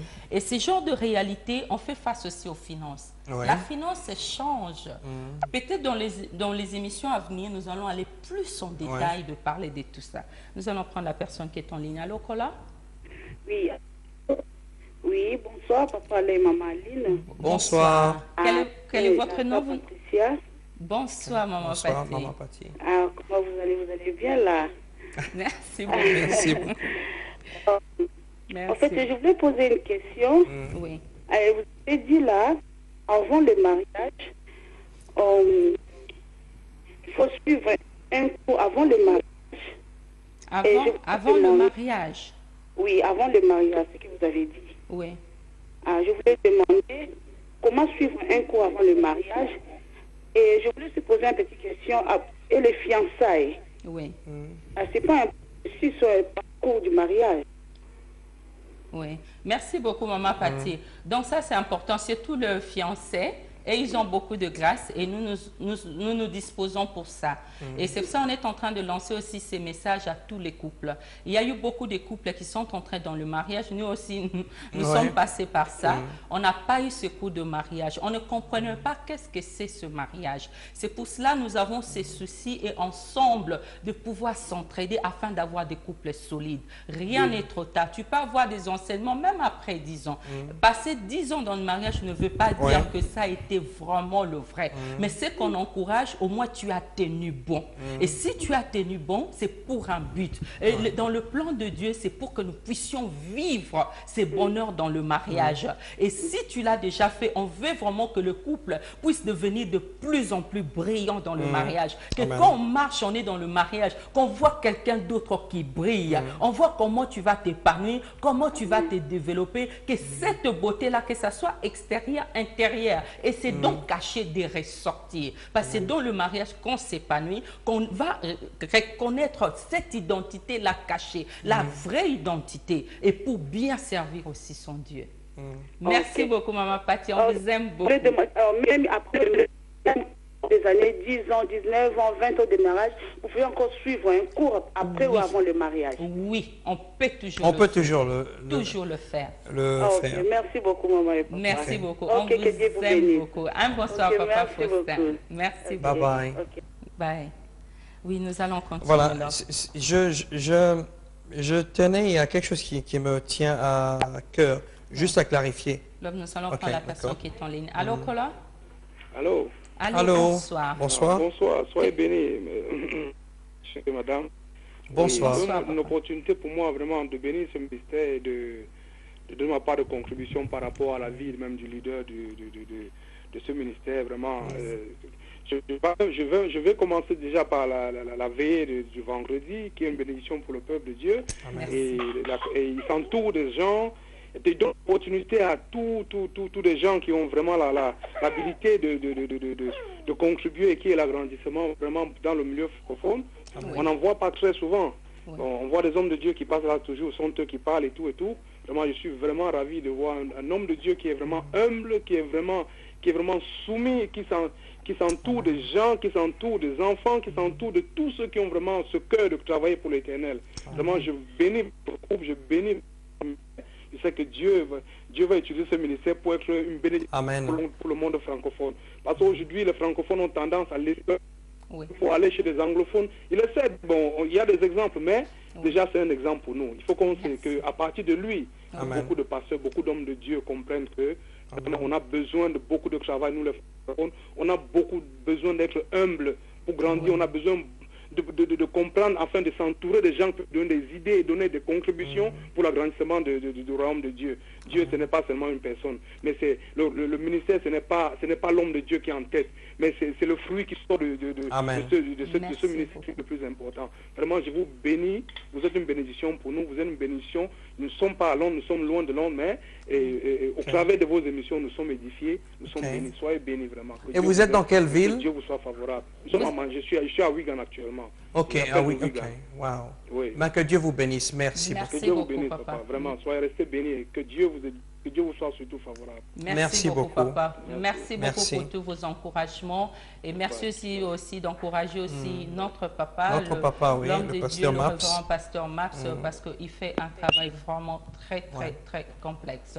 Que Dieu le bénisse et le fortifie davantage. Merci beaucoup pour toutes vos contributions. Allô, Kola? Allô? Allô, bonsoir. Bonsoir. Quel est votre nom? Vous nous appelez d'où, s'il vous plaît? J'appelle à partir d'Irlande. Okay. Bonsoir, papa. Bonsoir, papa. C'est Papa Hubert.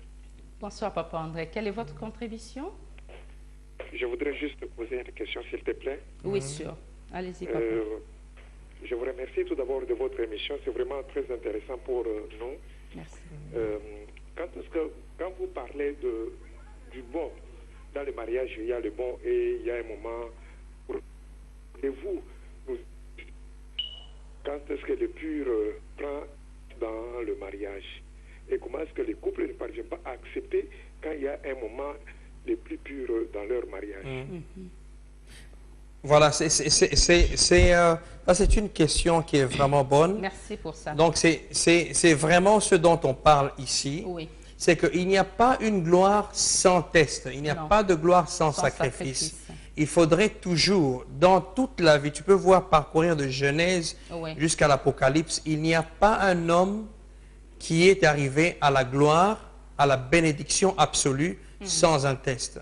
Et il faudrait que Dieu nous fasse passer par le feu afin qu'il dise et testifie que celui-là est mon fils, celle-là est ma fille. Donc on devrait glorifier Dieu dans le mariage et c'est l'institution justement mère où l'homme et la femme se développent jusqu'à la perfection. Donc c'est justement là que le vrai nous sort réellement. Et c'est pour cela que tous ces tests-là sont importants. Souvent c'est pénible, souvent c'est dur et souvent d'autres abandonnent. Mais le conseil que nous vous donnerons ce soir, c'est qu'il faudrait persévérer jusqu'au bout. Puisque à la fin de cette épreuve, à la fin de cette nuit, jaillira la lumière. Oui. Et ça, c'est normal parce que ce sont de réalités. C'est pour ça que nous sommes là avec cet enseignement pour nous éclaircir, pour que nous puissions comprendre que quand je me suis mariée, je ne suis pas mariée à quelqu'un qui est identique en moi. C'est quelqu'un qui est tout à fait différent de moi. Donc, il y aura des moments de frottement. Il y aura des moments que je vais découvrir des choses qui ne vont pas me plaire, de fois que ça va aussi, de fois m'attrister aussi, de fois me pousser à réfléchir autrement. Mais c'est là de comprendre si le mariage c'est un des meilleurs de cadeaux que Dieu nous donne. C'est l'un des meilleurs de cadeaux. Et ça, c'est l'institution divine. C'est Dieu qui avait trouvé qu'il n'était pas bon que l'homme soit seul. Et voilà, il nous met ensemble afin que nous puissions vivre ces bonheurs, afin que nous puissions être féconds, que nous puissions multiplier la terre, que nous puissions assujettir et de dominer. Et malgré cela, nous n'allons pas vivre seulement dans le rêve, mais il y aura de ces réalités. Et ces réalités vont nous aider à aller de l'avant. Comme Papa Alain l'a dit, il n'y a pas de victoire sans sacrifice. Il n'y a pas de gloire sans sacrifice. Et aussi juste pour vous encourager, il ne faut pas souffrir seul. Si vous ne pouvez plus, demandez une aide. Quelqu'un va vous aider. Un pasteur, quelqu'un va vous soutenir aussi. Allô, Kola? Alors, j'aimerais ajouter une autre question. Vas-y, papa.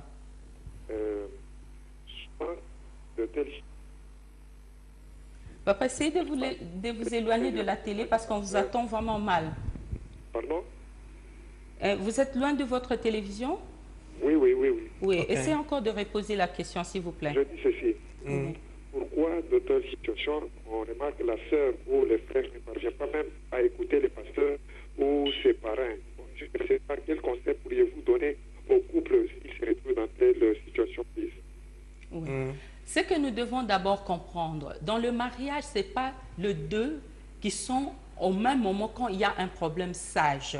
Ce qui est important, il y aura toujours un qui va comprendre, peut-être d'essayer de faire de son mieux pour faire comprendre la situation à l'autre. Et vous remarquerez que l'autre va peut-être résister et voilà. Toi qui as compris, tu rentres vers l'instituteur divin. Parce que quand je n'arrive pas à me faire comprendre, mais ce qui est bon, ce qui est avantageux, c'est pour ça que nous sommes en train aussi d'appeler des couples. Rien n'est trop tard. Tu ne connais pas Dieu. Souvenons-nous de ces chapitres Jean 2, à partir du premier verset jusqu'à la fin. C'est Jésus-là peut même venir au milieu de ces problèmes. Appelle-le, même maintenant. Tu dis à ces dieux, je ne comprends pas.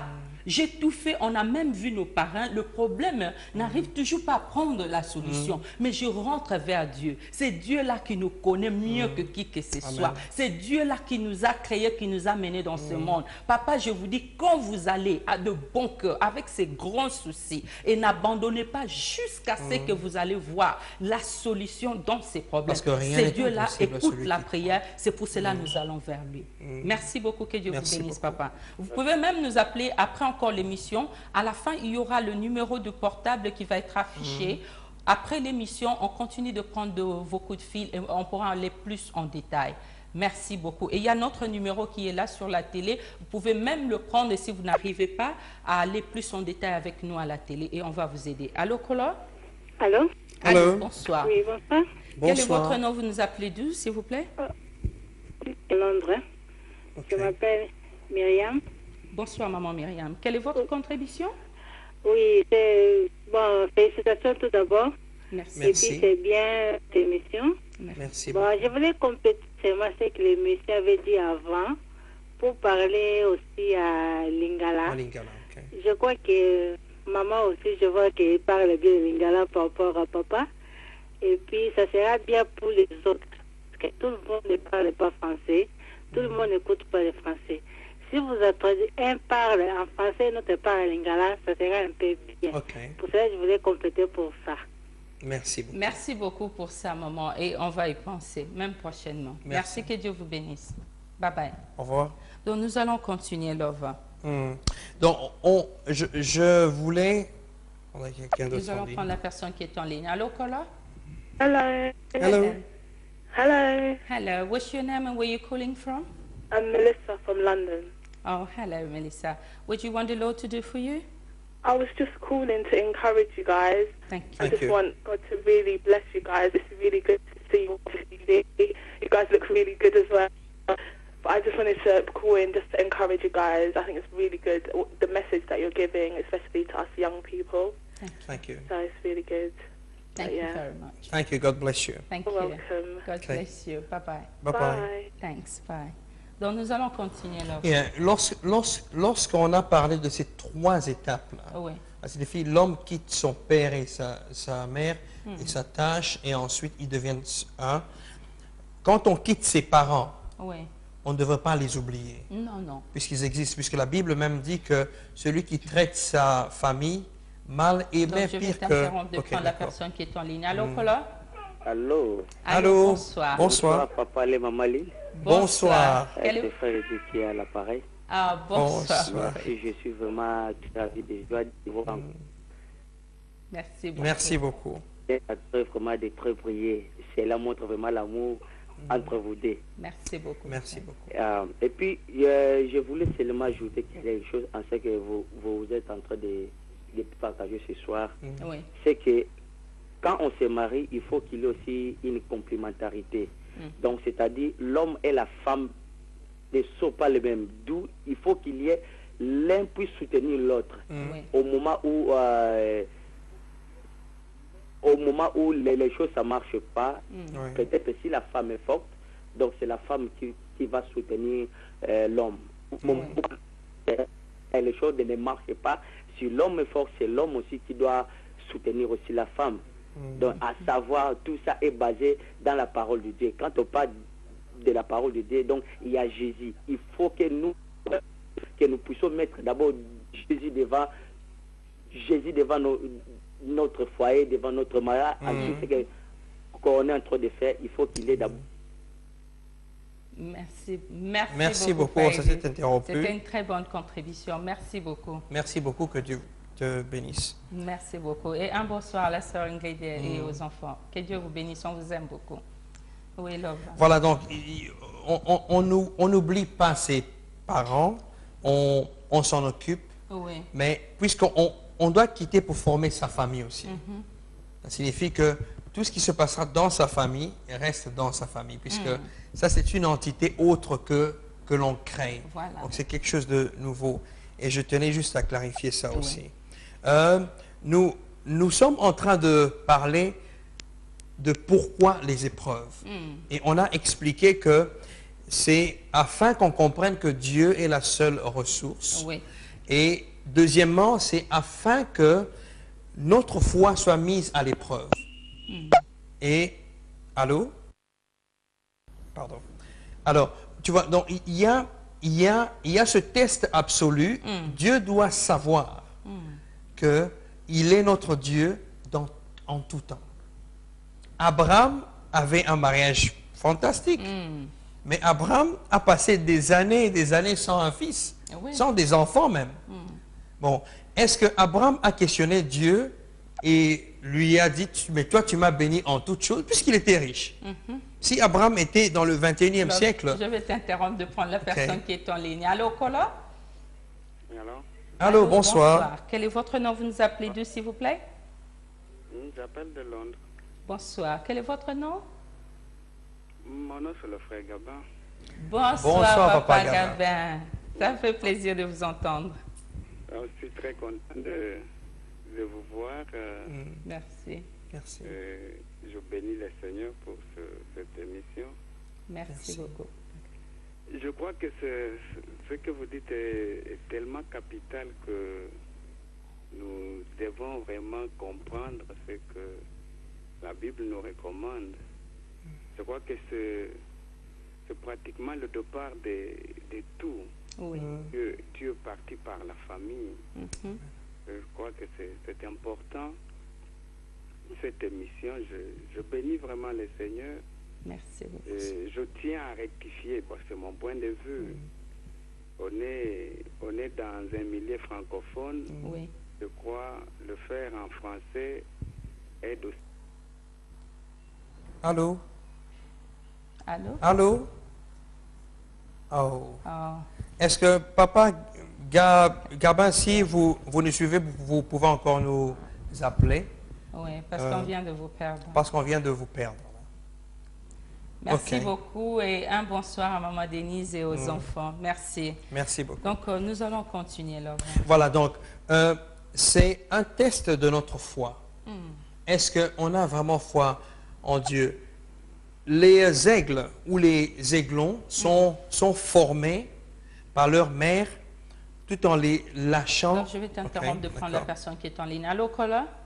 Oui, c'est toujours moi. Ok. Bonsoir, Papa Gabin. Oui, merci. Vous pouvez continuer. Oui, je voulais juste dire qu'il y a aussi une très grande communauté francophone qui suit cette émission. Oui. Et qui apprécie parce qu'ils se disent qu'ils sont vraiment aussi fortifiés par les conseils que vous donnez au travers de toutes ces émissions. Oui.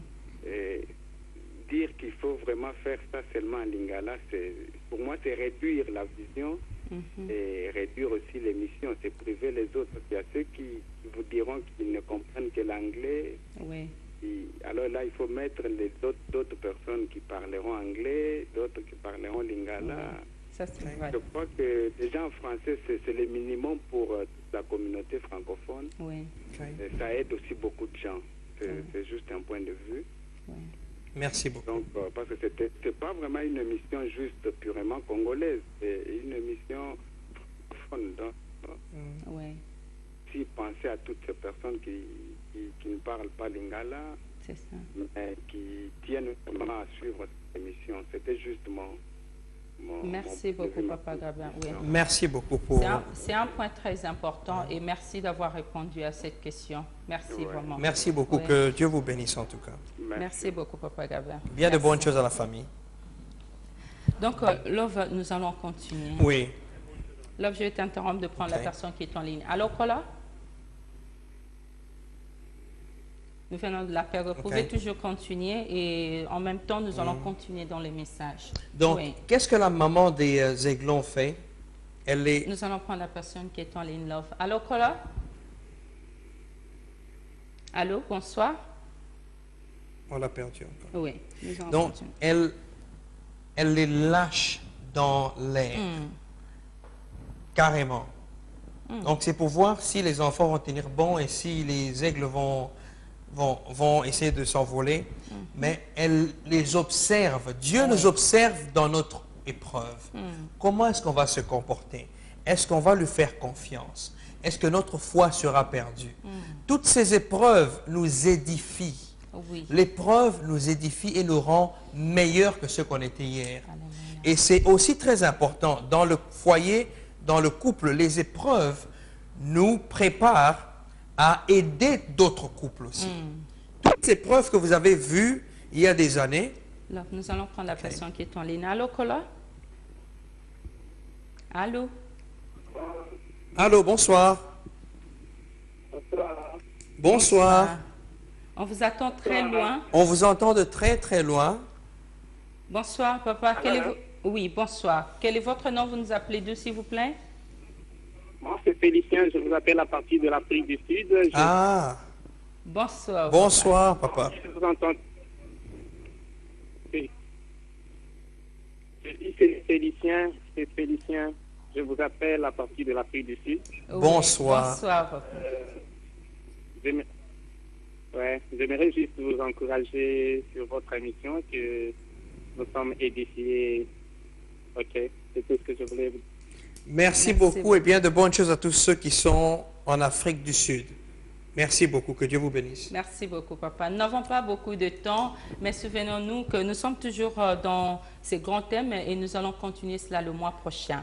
Mais nous avons quelques bonnes nouvelles à vous annoncer et c'est pour vous dire, cette émission, cette fois-ci, nous n'aurons pas seulement une fois le mois, mais non, c'est 2 fois dans le mois. C'est pour ça que nous remercions l'homme de Dieu, notre Daddy, pour encore cette opportunité qui nous donne encore de pouvoir encore vous partager de ces enseignements ensemble au travers de cette chaîne de télévision. Donc désormais, nous serons avec vous au premier vendredi du mois. Mais premier vendredi du mois, ça sera différent. Donc, nous allons commencer à aller dans le débat. Nous aurons quelques de couples ici avec nous à la télé et de faire de débat. C'est pareil avec ce que notre Daddy a commencé sur à qui la faute.